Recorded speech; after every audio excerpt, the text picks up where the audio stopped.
Hey everyone, MJ here. You guys know me. I'm not a big self-promoter. I'm just not good at it. I don't really, it's not my thing. But I always wanted to do like this really big introduction. So let me just try this and see what happens, okay? Get all ready here. Okay, here we go. And now, ladies and gentlemen, the greatest live streamer in the world. Here he is, MJ Klein. Hey everyone, MJ here. I want to thank you so much for. You think so? No, I don't think so. I think you're the greatest live streamer in the world, and I'm actually very sorry I said that. Okay, let's try this again. And now, ladies and gentlemen, the greatest live streamer in Taiwan. Here he is, MJ Klein. Hey guys, it's MJ. Thank you so much for joining. MJ? Really? Since when? Since never, actually. Okay, let's try again. And now, ladies and gentlemen, the greatest live streamer from Hsinchu, Taiwan. Here he is, MJ Klein. Hey everyone, it's MJ. Thank you so much for joining. In your dreams, MJ. In your dreams.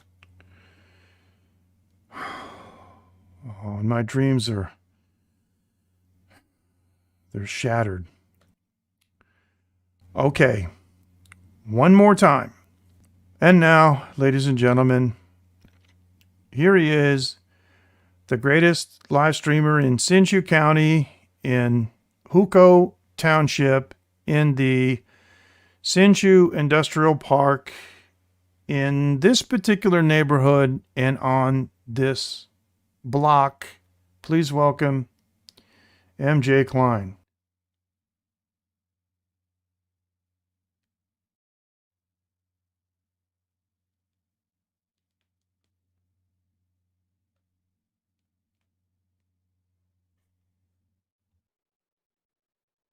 Hey everybody, how's it going? All right, sorry we didn't capture the previous comments, but Dean says hello from Telluride. We appreciate that, and Matthew says good evening. How you guys doing? Yeah, I got to tell you something. I upgraded Prism Live Studio PC, right? Just a couple of days ago. And it wiped out all my scenes. It wiped out all my sources, wiped out everything. I had dozens of things in there. And the bizarre thing is I had saved my scenes previously. And I don't know, maybe it's just me, but I couldn't reload, my default scenes back in. So I haven't it's just, anyway. Yeah, I haven't really been able to, I got, goodness, maybe 8 bumpers, not maybe 10 bumpers. I haven't added those in. It just takes a long time. I added in some sources for tonight, some things that I wanted to show you tonight. And, but I haven't put, the Prism chat box across everything. So let me just do this. I'm going to adjust this and make this a little bit bigger and put it right in there. So that hey that you see, that was me saying hi on the YouTube app. So we're actually running. Let me go ahead and I'm going to copy this, and I'm just going to go ahead and put this over the other scenes. So, because what I like is whatever I'm showing, I still like to have, the chat over it, because I think it's important, to have that. And so I'm just going to go ahead and do that. And while I'm at it, I'm going to do one more quick little thing. I'm just going to move this out of the way. So what I think is going to happen is I think we're going to be okay with the chat from now on. But it wiped out everything. It wiped out many of my settings and so forth. So I'm not really too happy about that. But how's everybody doing? MJ here from Taiwan. I'm drinking some Philippine rum tonight. And how's everything with you? Our cases, as you can see in the title, are going down rapidly. And let's go ahead and talk about that because, you know, cases are going down and spirits are going up. And I mean, of course, people's spirits, you know. People feel good, you know, about this. Look at this.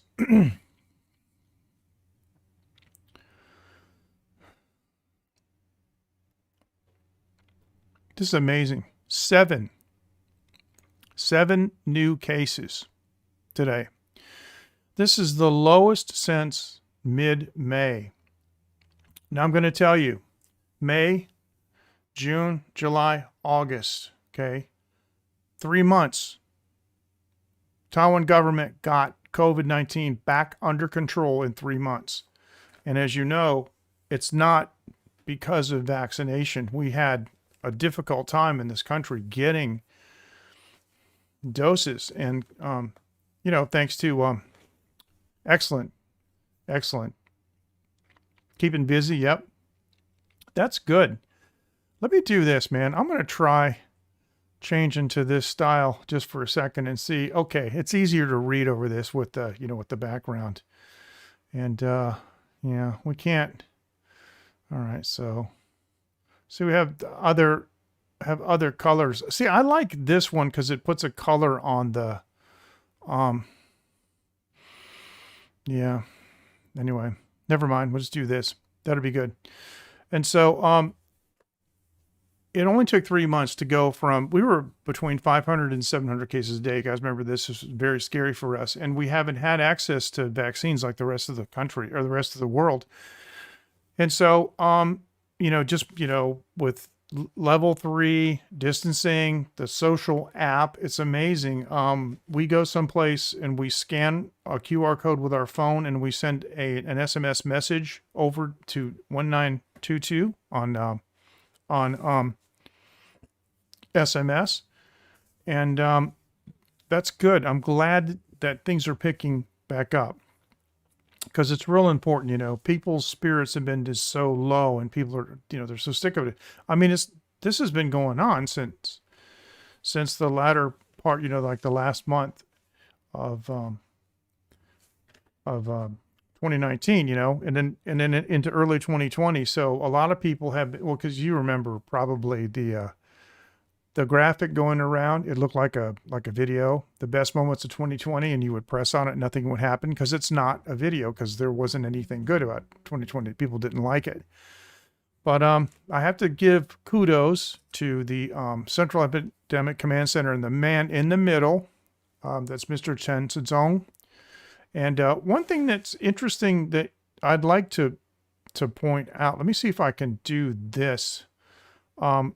I want to zoom this. Let's see if I can zoom this here some more. Yeah, let me see. It's kind of hard to see, but this is important. That's Mr. Chen Zedong right in the center, and he's the commander. You see, it says, and I'm going to show you this now that I've zoomed it. It says 4, 3, and 3. Now, the far right number is deaths. Unfortunately, there were 3 deaths. But the left number, 4, is local. That's local transmission. The 3 in the middle is imported cases. So we only reported 4 new coronavirus cases. I know my hand's this way. 4 new coronavirus cases in a country of, you know, 23.8 million people. That ain't bad. And it took them 3 months. A couple of days less, actually, than 3 months. And so I'm really very proud of, you know, the job that they've done. And the guys here, they're just, I mean, Mr. Chen has not had a day off since this whole thing started. I'm trying to see if I can get this to, no, I guess it won't. It won't. One thing that bugs me is rap. I know I'm goofing this up, but he hasn't had a day off. He didn't take a day off since they activated the Central Epidemic Command Center, and it's just really astonishing. So, all right,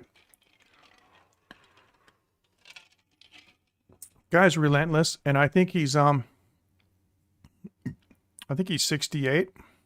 He's, not a young guy, but he sure acts like one. Fist bump to you, Mike. Mike joining us from the psoriasis channel. How's it going? And at least I got my, my audio situation straightened out. But let me show you something. I'm going to mute the mic for a second. I got this new, like, heavy-duty broadcast arm. It's really long. And it's really tall, so I can stand up if I need to work. Yeah, it is cool. This is the JTS one. I'm still using it. George and JTS have been very kind to me. In fact, I'd like to dedicate this show to JTS. I want to tell you a little bit about some other things that are going on. Let me do this. I'm going to mute the mic because I don't want any weird sounds, but I want to show you something. It looks so much cooler, without the windscreen, but let me point it towards the mic. I'm talking off the side now. This has a cardioid pattern, which is good, because if I talk on the back, you see it rejects it, which is really good for broadcasters because you only want to be able to pick stuff up from the front, but not from the back, see? But there's a button, a mute button, and you can't see it because it's green screen. It disappears because the light's green, but it goes red when it's muted. But because it's green screen, the green light disappears. That's just so hilarious. The mic looks so much better, but I don't like to use it without some kind of a pop filter, because if I save and pop, it can be... Yeah, it could be a problem. And all of them are like that, It has a very good dust screen because I tried to shine a light through it and I couldn't see. But anyway, this is the JS-1P. It's a podcast mic. And you see I've got my headphones plugged into it. These are JTS headphones too, by the way. They sound great. These are the studio ones that have the lower bottom end on it. They're really good for mastering because you can hear down to about 30 hertz with these things. But volume control on the mic for the audio coming back from the speaker, and there's the thumb wheel control. I was looking at some mics, and I'll go ahead and tell you this. A friend of mine needed a new mic for Zoom. He's a teacher, and he does online conferencing, and he was using a headset with a jack into the sound card, the PC, and it just wasn't cutting it. So he asked me if I wouldn't mind helping him pick up a mic, and I said sure. Now, right now, this guy is not available yet due to worldwide shortages. It's amazing, worldwide part shortages that are going on, all COVID-19 related and so forth with logistics. Can't get these yet. This is a prototype. There are other prototypes, but I couldn't get him one. But I went and got an Avermedia mic, and it's pretty decent. It also does USB monitoring, but this little function on the side of this thing, there's a thumb wheel that allows you to change the balance. It's really balance control. The balance is between the direct output of this mic, so you can hear yourself talk in the headphones, and between the audio coming back from the PC, whether it's a DAW or in this case, broadcasting software. And so in this case, like for example, if I turn this thumb wheel all the way down, I don't hear my voice at all. I would only hear what's coming back from the computer. And the reverse is true. If I put it all the way up, all I have is my voice. But if I put it in the middle, I get a combination of both. But it's a nice balance control. And if you're using this mic, let's say you're a home recordist and you don't really have a whole lot of money to spend on, say, like a Focusrite, Scarlett, or one of those other big name audio interfaces. This microphone does 24-bit 96 kilohertz native. That's pretty good. And so you don't really need the interface if you're just using the mic, or you do acoustic guitar or vocals. You don't need to set up an interface or even have one. But having the balance control, and giving you the like if you're using a DAW and you're mixing in the DAW and you're sending everything to the master bus the way that you want to hear it in the mix with the the on-screen mixer in the DAW, and you want to hear a little bit more of your own voice, you just push the thumb wheel up, which makes sense because up is towards the mic and down is towards the computer or the monitor. And it has a graphic of a head, side of a head with headphones. Very, very intelligent. Now, I'll tell you something else in a second.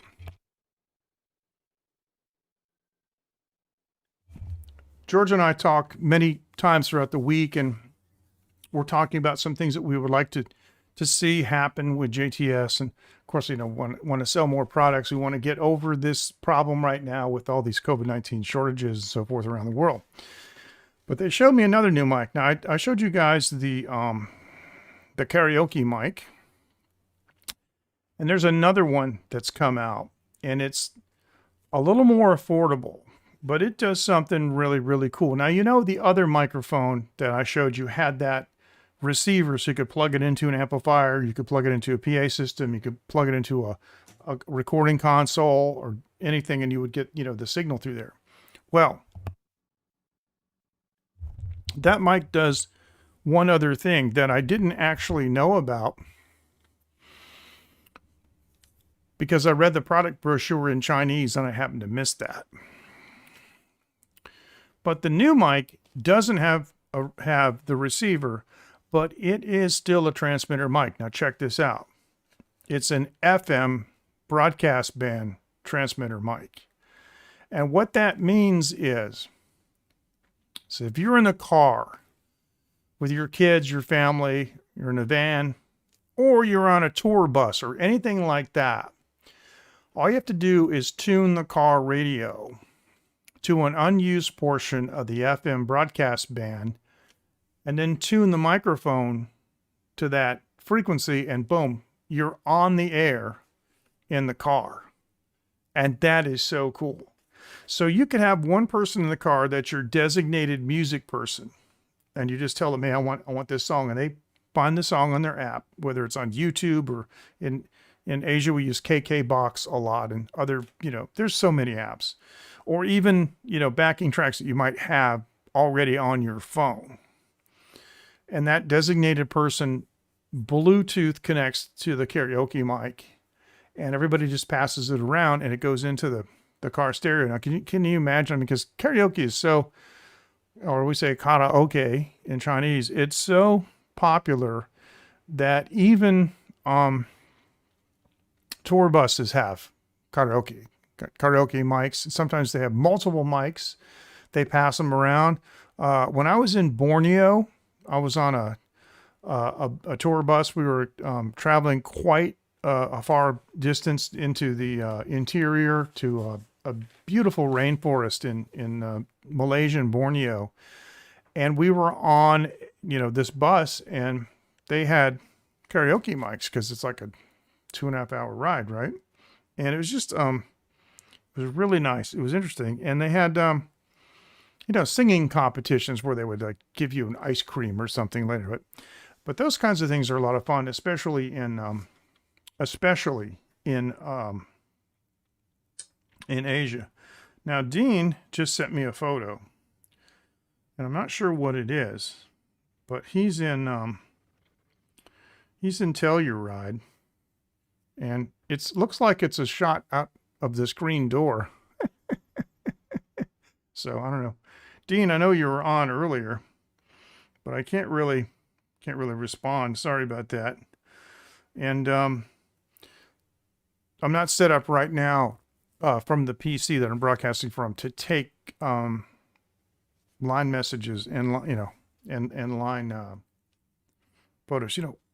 Something about broadcasting. Whenever I'm broadcasting, my lips get super dry, and I gotta like wax them up, and I hate that. I'm looking at I hate that. Because we have a lot of humidity here, so I run the air conditioner in the studio and a dehumidifier in then the adjacent room outside the studio. So hey, anyway. But everything's working. Green screen's working real well. got the old Win-Wins, you know, behind me, and the guy who's in the video, he's still there all the time. So anyway, the new JTS karaoke microphone is going to be available as soon as possible, and we're working on a new portal, you know, so you can easily buy these products worldwide. And the other thing that we're going to be working on is we're going to be working on some promotional videos. And so JTS is very kindly included me in on those things. I think it's great that they, you know, think enough of me to want to work with them. And it's just fantastic. They're a great company. I'm so glad I found them. All right, I want to show you a couple things. Now tonight I left my parking space, took my family out to eat, and I'll show you some pictures of the food in a minute. But when we came back, there was a little bag of trash that's like on the edge of my carport, you know, and my wife's like, what's going on? It's trash, you know. But I have a security camera. So I decided that I would look at the security camera and try to figure out where this bag of trash came from. I told my wife, if I see who it is, who's responsible for it, and I recognize him, I'm going to go talk to him and, you know, ask him that, because people do that all the time. So let me show you what happened. This is with the, oh, Dean just woke up. Well, that's cool. That's cool. Let me show you what happened with this bag of trash. So what you're going to see in a second is you're going to see the side of my house. You're going to see my empty car spot, you know, that I park in. You're going to see me walking towards the car parking area because I'm going to go around the corner and pick up the chain, drag the chain over to where I, lock it, because, I put a chain across the whole space so nobody can park in there. So that's the setup. So watch this. So I'm walking back from the car. I'm going there, my chain's sitting there. Now, I don't feel anything on the chain, but watch this behind me. Look at this. There's a bag of trash. Somebody had thrown a bag of trash behind the wall, and I didn't know it. And I was just so, like, focused on just getting back to... I mean, look at me. What an idiot. I walk like an old man, huh? But I just, I walked past the bag of trash. I didn't even notice it.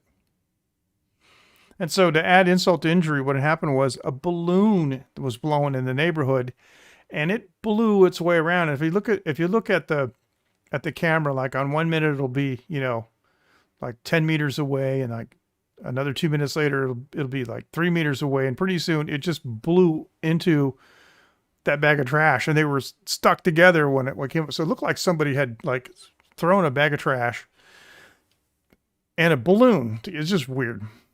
But what was in the bag was just some clothes, so I don't get it. I don't get it at all. Now, sometimes we have an expression in Taiwan mainly amongst the foreigners, you know, that you never know what you're going to see in Taiwan. And the way people treat animals, and especially dogs, is completely different. And many people don't believe me when I tell them how short sometimes the leashes or the leads or the chains are that they have their dogs tied up with. And I was up in the mountains, and I took a picture of a dog who was chained to a pole, and he was laying down, and the collar was like stretched to the max, and he could barely put his head like on his paw without some, it was ridiculous, you know. And you just want to go over there and go, what are you doing? So I saw this dog chained up the other day, and I made a little video, and in the video I commented on it. It's a really short clip, but I want you to see this because this dog can't even lay down. He can sit down, but he can't lay down. Watch this. Here's what I mean. Watch this. This dog can't even lay down. This chain's too short. Look at the chain, man. I mean, look at him. You see that, like, okay, so he lowers his hindquarters, right? And his neck and his head will stay about at the same position. But you can clearly see, due to the slack, he can't even lay down. That is just...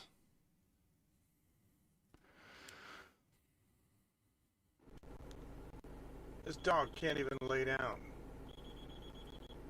This chain's too short to do anything.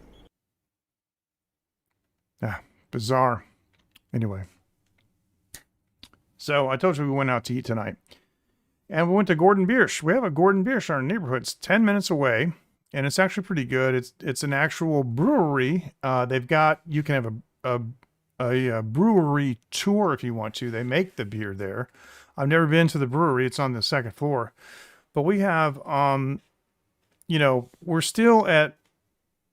not level 3 or level 2, but we're level 2 modified. So all the tables have to have, some kind of a partition. And there has to be social distancing. So my wife and I and Phoenix sat at a table for 6 people.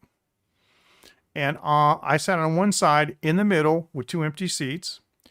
And my wife and Phoenix sat on the outside across from me with an empty seat in the middle. And there were big plexiglass, partitions along the side. It was okay. But anyway, I know you guys like food, so here we go. This is some of their hand-cut potato chips.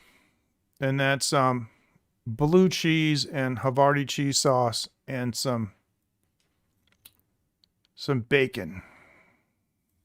And you guys know MJ's got to have bacon. I mean, if I could, I would do bacon flavor rum. And I just might try to do that. And so my wife got this really cool salad. And I like their salads a lot. I think they're really good. And so those leaves, it just anyway, I don't know how to describe this except it was fantastic. And then I had this linguine dish with chicken, and the chicken is basically sliced flat. It's underneath with some mushroom sauce, right? And a gravy. Now the gravy was okay. I could probably do better, maybe, but it was okay. But now today in the late night group, our friend JL is busy. JL travels a lot, and he's a very busy man. And so when he shares something in the late night group, he's going to kill me. But when he shares something in the late night group, it's usually really good. This is, he made some spaghetti using his, he said his grandma's recipe. And what I like about it is it doesn't look like it's overly reddish tomatoey. You know what I mean? Some of that stuff looks like it's so fake. But he also gave us a video of it cooking.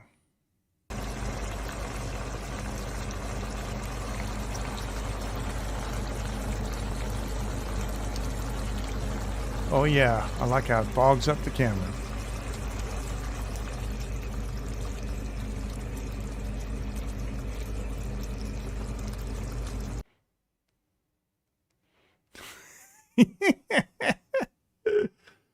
Oh, like we used to say on the road, man. After that, you can't tell me nothing. All right. So Dean's joined us. Dean is in Telluride. I think it's what he said he was. And he said he's going to be doing some scoping from there. It does look good, doesn't it? And I like how, when I watch those videos and it fogs up the camera lens, I like that. Because you know why? Because I wear glasses. And a lot of times I'm going like, and then all of a sudden I can't even see good enough to put the lid back. I'm got to go like this to put the lid back because my glasses are all foggy. So yeah, it does. It looks really, really good. Oh, I'm digging this rum tonight. But as you guys know, the place behind me, the iconic place, it's all gone. And Win-Win was very, sort of introspective when I asked her about, where's the glass? Where's everything? And she just said, I threw it all away. And when she said it in Chinese, it just sounded so sad. I threw it all away, so it's too bad. So we can't duplicate that, but I took the liberty of going there one night with, with a clamp and put my mobile phone in front of the window. Nobody was there, just that one guy that's inside, and he still works there. And I took, several minutes of 4K, UHD video, because I just knew someday, it would be like that. But so what do you guys think of my intro? The one that, the greatest the greatest live streamer, because that's never been my thing to do, like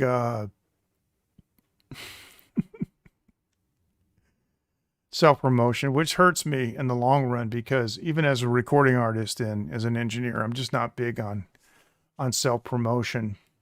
But hey, so speaking of the studio, this week is a pretty exciting week for me because I have some new recording monitors coming. And if you want to look these up, I have ordered a pair of Atom Audio. This is a German company, and these guys are meticulous, and they make really big, like monster, big time studio monitors. But they have some small powered near fields, and they're actually quite large. These are called the T8V. It has an 8-inch 8-inch woofer and a ribbon tweeter, and they're known for their transparency. This thing goes down to 33 hertz. So I'm really looking forward to that, because I have a very small, I have a set of Tascam monitors that are very small. And the reason I selected these is because they're very flat. They only go down reliably to about 100 hertz. And, I rely on experience, and I rely on metering and things like the JTS headphones with the extended bass to see what's going on. But I've used these monitors for 3 years. I'm very used to them, and they are very, very ruler flat, and their mid-range detail is quite astonishing for their size. And they're also Bluetooth, which is cool. But the T8Vs have a level of detail it's hard to articulate, and it's hard to appreciate, until you hear it. But I'm mainly interested in the lower mid-range. No, they're not paper. They're Mylar. You can look it up. It's let me see. I'm going to see if I can type into this. Can I type into this? No, I can't. I have to. I don't know why they did this. All right. Anyway, just you can search on YouTube Atom, and it's the T8V. V means vertical, because the monitors had to be vertical. But the T8Vs, they're really quite something, and they're bi-amplified.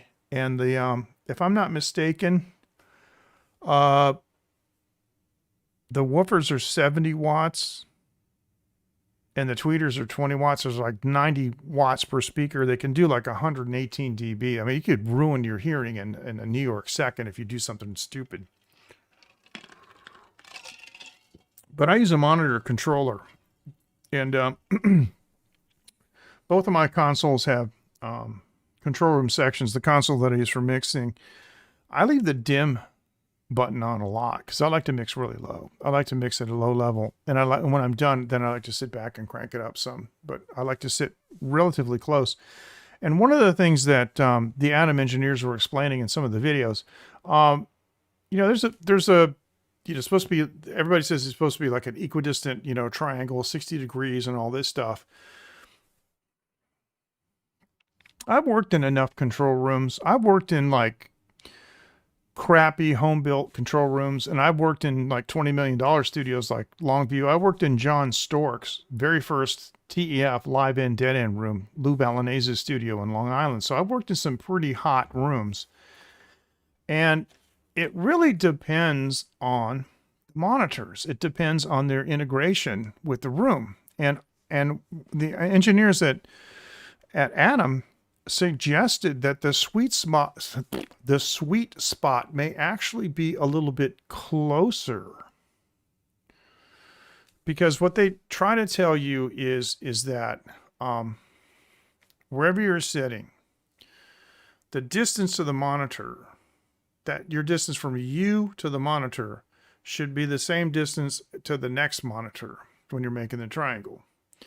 And Adam is suggesting that maybe the engineer should be a little bit closer, and that the sweet spot may be a little bit in. And in my studio, that sure is the case, because I find myself leaning forward a lot over the console, and sometimes down a little bit, even though like right where I'm sitting, you know, the tweeters are even with, you know, they're about right here, right where they're supposed to be, but even with my ears. And I have a stool, see, so so this is all the way down, and all the way up is like that. So then it's got a foot ring around it, so I can play guitar and stuff. It's really amazing. So it's an IKEA stool, and the surface of it it's floating. So I can sit forward and keep the lordosis curve, you know, on my back, or I can sit back and ease off. And I find that working. I've been working on a stool for quite a while now, and no more office chair in the studio. And the stool works just really great, and it's easy to move around. But I find myself leaning forward into the monitors a little more and getting very good results. So but these monitors are huge. They're so huge. What I did was I made a cardboard cutout, 35 by 27 centimeters, which would represent a mounting plate that the monitors would fit on, because the monitors are 33.5 by 25. So this is just a little bit larger, but this is like, you know, monitor looking at you like this. This would be like the bottom of it, or the top view. I mean, the thing is huge. So I'm sure eventually everything in the world will be 3D printed. You have to look this up, but there is a supercar manufacturer that uses a metal 3D printer, and he prints the entire car, everything except, you know, the tires. And so, because you can get, you know, metallic stuff, but you got to remember, the speaker has a spring in it, and the spring is the rubber around the edge of it that puts it back into place after it's been activated, right? I don't know if you can do that out of 3D printing, but even these little, you know, 3-inch tweeters, they got a nice cone on them, and they got like a rubber ring around it, but they're Mylar too. So everything's Mylar, and that's good because for one thing, it doesn't get attacked quite as, you know, because especially in Taiwan, rubber stuff just deteriorates like crazy here. Over in the far corners of my studio, I have some vintage. They're from 1975. I have a set of vintage acoustic research, AR, it was a joint venture between Boston, or Cambridge, Massachusetts rather, and England. It's amazing. And it's a large cabinet. The things are like, you know, they're like this high. And it's, I actually never measured it. It's got a dome tweeter on the top, and it's surrounded by absorptive material, you know, so it doesn't reflect. It acts more like a waveguide. But I think the speaker, I'm going to say it's a 10. It's a 10-inch. and or the woofer. It's a non-amplified two-way system with a passive crossover. And the thing about it is the woofer is actually slightly higher than center line, which is kind of strange. There's like a bunch of space in the bottom of it underneath that cone. And usually the woofers are mounted towards the bottom, but it doesn't, for its size, it doesn't have a lot of bottom end, which is interesting. I mean, it's adequate and it's there, but it's not emphasized. And that's what I like them for, because they act more like recording monitors than they do anything else. And of course, the detail in the tweeter is out of this world. So I'm looking forward to using them more, but I have to get another amplifier because my my high-powered solid-state amplifier has developed a problem on one side, and I don't have a workshop anymore. I don't have a bench. I don't have electronic gear. I can't, so I'm probably going to just give it to my friend Dennis and say, could you fix this? But it's probably capacitor. But the ARs, I would not be opposed to selling them, but I'd have to find somebody who understands what they are. You know what I mean? Yes, it does. Well, there's no such thing as a perfect speaker as long as it's mechanical. The only thing that has come close to being perfect, Mike, is a plasma speaker, because it doesn't work on the principle of audio. It works on the principle of irradiation. It irradiates the human brain, and it fools the auditory center of the brain into thinking it's audio, and then it recreates audio. It's interesting because there's no latency and there's no interaction with the air, which is one reason why many people, this is a big conspiracy theory, but it turned out to actually be true.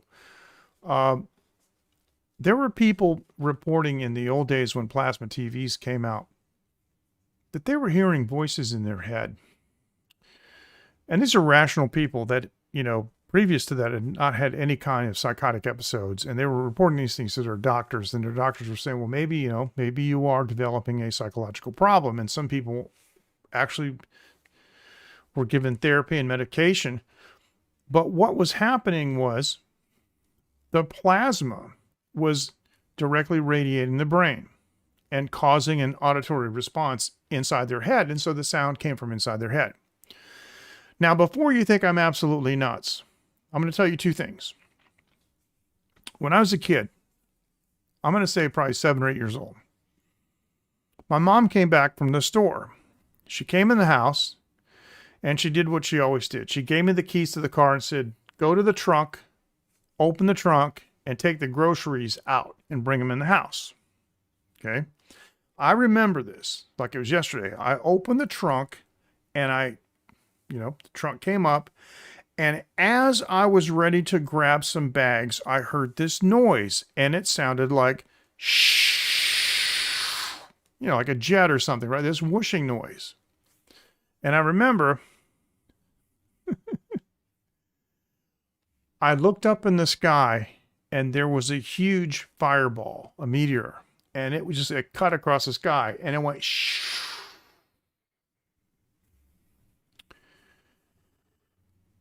It wasn't until years later when I really thought about it. It freaked me out that the visual cue looking at the meteor was in sync with the audio. That's a scientific impossibility. How many times have you heard a jet looked up, but the jet's over there, or it's over there, because of the lag, right? Light travels at a tremendous speed relative to audio through the atmosphere, right? So how could I possibly look at a meteor, hear the sound, and have that meteor still be there when it might be 100 kilometers away? You know what I mean? It would have went right? Just like if you've ever been shot at, you hear the, okay, you hear the round hit next to you, and then you hear the gunshot. What's going on? A couple years after that,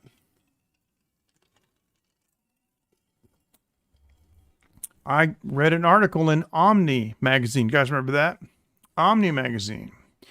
And they were talking about this very phenomenon about plasma irradiation of the auditory centers of the brain, creating the illusion of audio, and how some audio companies were starting to study this, and how governments were using this for things like crowd control. And you know, I thought this stuff was crazy. This is around 1985. I thought this stuff was crazy, but apparently, if you use some kind of a plasma generation system, you can plant, you know, audio in somebody's head that says, you know, you need to vacate the premises now for your safety, leave now. These kinds of things, right? And so, in the article, it talked about how sometimes meteorites fall and they create plasma, and that people hear them, and they hear them concurrently with seeing them. And I was like, almost dropped the magazine. It's like, oh yeah, that's what happened to me when I was a kid. Yeah, I don't know. So now I understand. But they said, but studying this phenomenon is very difficult, because how do you predict when there's going to be a meteor, and you can then study the phenomenon? So the article said there is a regularly occurring event that happens from space on schedule that you can look at anytime that it's, you know, on schedule, and you can set it up. It is pretty interesting. And you can set up your equipment, and it's the Space Transportation System, aka the Space Shuttle, because every time it comes back, obviously, you know, it's in a ball of fire in plasma. And so scientists used the, you know, the regularly scheduled re-entry of the space shuttle, right? And yes, you're right. You're right about that. And I hate when stuff like this happens on the air. It was a regularly scheduled returning meteorite, if you will, created a fireball, basically, and scientists could study the effect of plasma irradiation, you know, on whatever they wanted to study. And it turned out to be true. So I remember, as an audio guy, I was very interested in this, but I've never heard this. Never heard any of those plasma speakers. And I don't know if you guys have heard about those or seen them. I've never seen them. As far as I know, it could be a rumor, but I had people tell me about speakers that the tweeter was basically like a blue flame, because what they had was basically electrodes, and they had an arc across it that formed, excuse me, had an arc, high frequency, it's got to be high frequency arc that formed a line of plasma, you know, the superheated molecules, and then they modulated it with audio. And of course, you know, the audio being a very low frequency relative to the frequency of, you know, of the alternating current to generate, you know, the plasma, the arc. And so then they would have a conventional woofer, because the conventional woofer didn't have much of an impact. See, everything is about, you know, with audio, it's about the mid-range, you know. If you want to wreck somebody's day, all you got to do is remove from 2K to 4K, and they're done. I mean, seriously, if you lost 2K to 4K in your hearing, you'd want to kill yourself, because you couldn't enjoy music anymore. On the other hand, if that's all you could hear all the vocals, you could hear the guitars, you can hear the drums, you can hear the keyboards. I mean, it would suck. It wouldn't be full fidelity, but you could hear it. And so what they would do with the plasma speakers that I was told about from people that, you know, had heard them and seen them, was that it was the tweeter was capable of a very broad range of spectrum, and so the woofer would only be handling like the low end. I think the crossovers, I think they're probably like 500 hertz or maybe, you know, 600 or 700 hertz, but the rest of it was all this tweeter. So yeah, you know, it's got me thinking about it. I should check it out, see if I can find some of that stuff, you know. But the Atom T8Vs are remarkable because they have a ribbon tweeter that's supposed to be flat to 25 kilohertz. Now, there's no way that I could hear 25 kilohertz at my age. But during the days when I was in my prime mixing in the studios, about 35 years old, 38 years old, sometimes I would hear oscillator noise. Hey, Frank, how you doing? Fist bump to you, bro. Sometimes I could hear oscillation around 20 or 21 kilohertz. It would have to be relatively loud, but I could hear it. And it would be things like, sometimes we would have, you know, time clock, or MIDI clock noise that would come in, and using the Aphex RL Exciter sometimes would crank that up a little bit in the mix, and you'd have to, you know, notch it out or compensate for it. And I was very fortunate, you know, to have the ears that I could, you know, and Grady told me that, it's funny, I never realized this, but recently Grady told me that he thought I had some of the greatest ears that he'd ever known. So I'm like, wow, that's cool. That made me feel really good about that. But so loudspeaker use? You mean if you want to crank it up? You mean that's what you're talking about? It's hard to crank stuff up. I know. And the problem is too, is you want to feel the air and you want to feel it, you know, hitting you and do something. You can always wear headphones, but headphones are not like speakers, because speakers have an interaction in the air and with your head and your hearing, and no matter, you know, how things are panned, let's say I get one guitar all the way left, one guitar all the way right. You know, if everything's on this side, you know, this ear can still hear a little bit of that, and vice versa. And so when I'm mixing, like, and unless I'm using stems that have already been pre-mixed for this, if I got two guitar tracks and one's panned all the way, you know, one way and all the way the other way.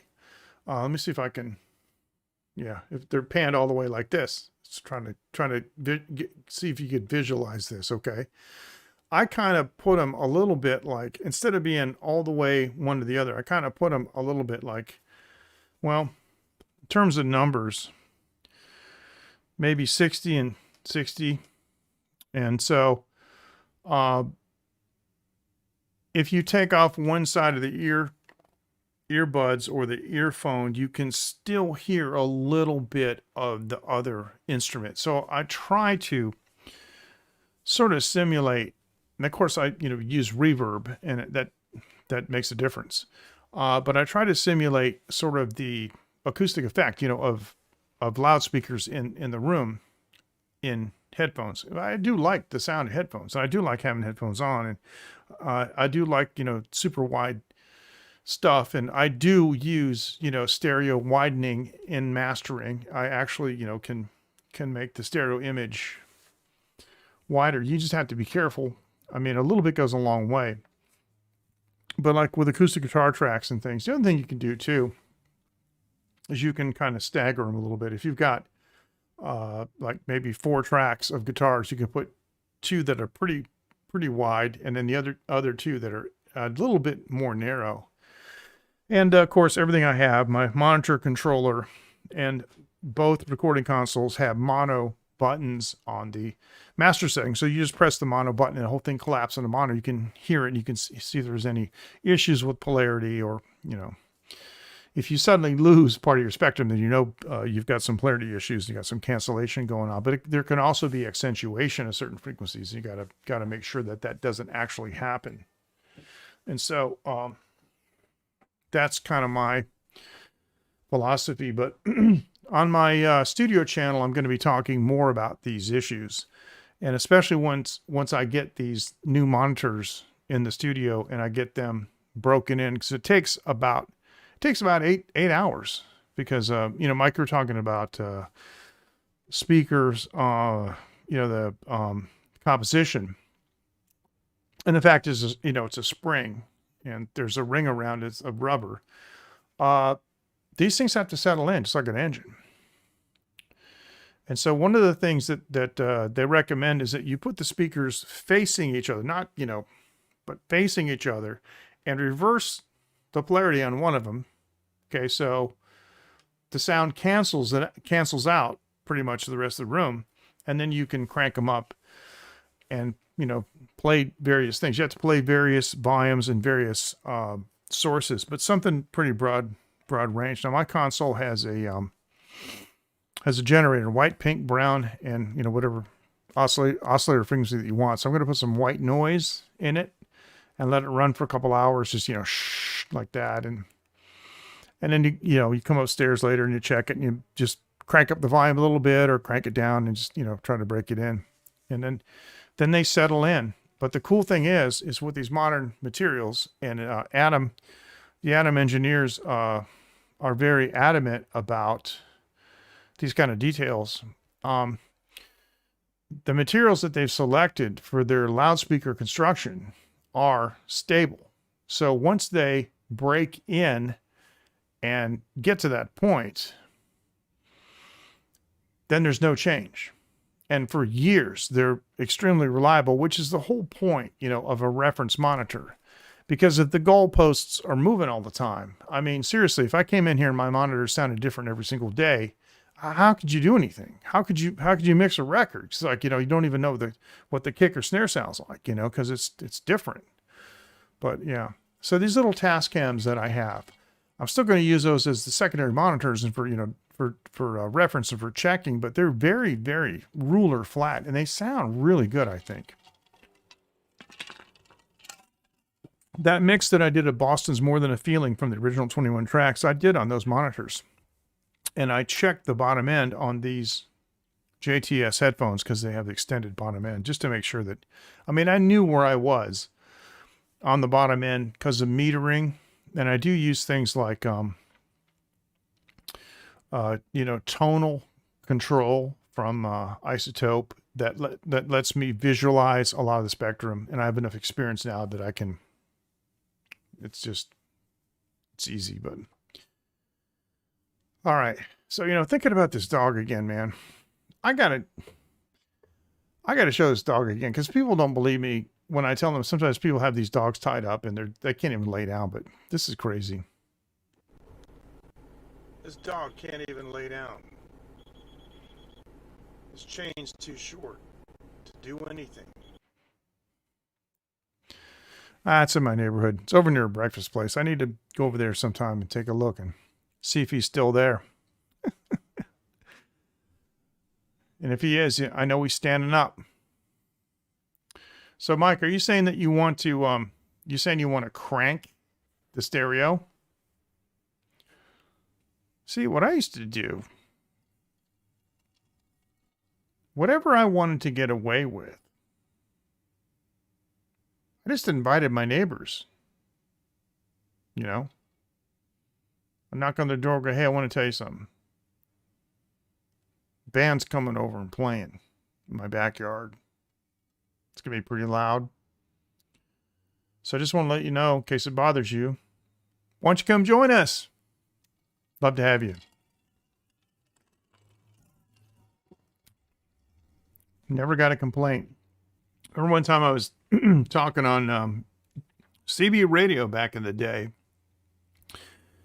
and my friend Jimmy Cavallo and I used to go up near the Malden Hospital because on this big hill. And, me being a broadcast engineer, I'm not going to say I did anything illegal. Well, let's just say I tweaked my radio and my antenna system. Let's just leave it at that. I tweaked it. So I maximized it under the law. And I got this, we're in a car on a mobile, and these guys from his other channel come over, and they're like, hey, you guys are like you're splashing all over our channel, man. We can't even talk. And so I said, well, I'm really sorry about that. I got a suggestion. And so you know what they were thinking. They were thinking I was going to be some wise guy and tell them, yeah, why don't you just, forget about it, or there's nothing you can do about it, or blah, blah, blah. I said, they thought my suggestion was going to be like some wisecracker. But I said, I got a suggestion. I said, what? I said, well, it's just me and these other guys. Why don't you come up here to our channel and join our conversation? I would love to have you guys. And, CB radio, man, it's like the more the merrier. And they're like, yeah, okay, cool. And that was the end of that. So I'm just saying, if you want to crank your stereo, because you're locked up in COVID, right? And you just gotta hear something loud, but you got neighbors and they can hear. I would ask the neighbor, what would you like me to play on my stereo on 10 so you can hear it? Dark Side of the Moon, the whole record? Led Zeppelin 3? What do you want? That's what I would do. Just, you got a CD, just give it to me. Yeah. Okay. And it's like, I'd be on the wall going, you ready? And then, okay. That's how you do it, man. Make a block party. And I'm the king of the block parties. We used to do block parties here in Taiwan. It was a lot of fun. So I look forward to doing that again when things get a little bit better. But I got to tell you, after today, wow. It took them 3 months, but they got it under control. I mean, look at that number on the left: four local cases and three imported cases and 3 deaths. The deaths are bad, okay, but there were people in their 70s and 80s, and they no doubt had comorbidities. But I'm telling you, 4 local cases, when 3 months ago we had somewhere between 500 and 700 a day. This government has done an incredible job, and the man in the middle, Mr. Chen, he's really, he's relentless. So kudos to him. He has done so much. He's incredible. So now with that, I think I'm going to wrap it up. I want to say thank you so much. Phoenix has said to me that she wants to join next weekend. She wants to join me on next Saturday. And so, next Sunday. So I think that's a really, really good idea. And if you got anything that you'd like for us to talk about, because Phoenix likes to talk about, her books and stuff she's reading, but she's been doing sewing. She's been learning sewing, and she's made a number of really interesting things. She's also been doing programming. She's learning block programming, and she's doing some remarkable stuff. So I'm really glad to see her learning these things. It's very good. So you guys take care, and we'll see you at least on Thursday. And if there's anything that happens in the meantime, we did have some bridges and things wash out, but nothing in this neighborhood. Down in South Taiwan, we had a little problem with the rains that came through. But I want to thank everyone for joining. Excuse me. Thank you so much for your support of Taiwan Live TV. No Patreon, none of that stuff. Just free content. So thank you guys so much, and we'll see you later on in the week. Take care. Bye-bye.